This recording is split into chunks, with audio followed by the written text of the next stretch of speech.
હાલો મિત્રો, આજનો આપણો સિરીઝ છે એ ડાપણદાટ વિશેની છે. આપણા મોઢામાં 32 દાંત આવેલા હોય છે, જેમાં 4 ડાપણદાટ આવેલી હોય છે. જમણી બાજુ ઉપર અને નીચે, એવી જ રીતે ડાબી બાજુ ઉપર નીચે. નીચેના જડબામાં 80 થી 85% કેસમાં ડાપણદાટ ત્રાંસી આવેલી હોય છે.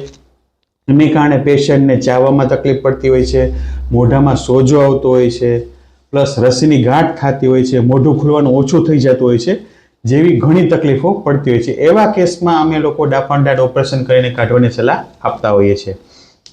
જનરલી ડાપણદાટનું ઓપરેશન બેરું કરીને લોકલ એનેસ્થેસિયા કે ઘેરનું ઇન્જેક્શન આપીને કરવામાં આવે છે.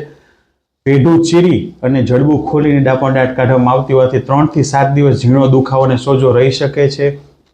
પણ ડાપણદાટ કાઢવામાં બીવા જેવું કંઈ હોતું નથી.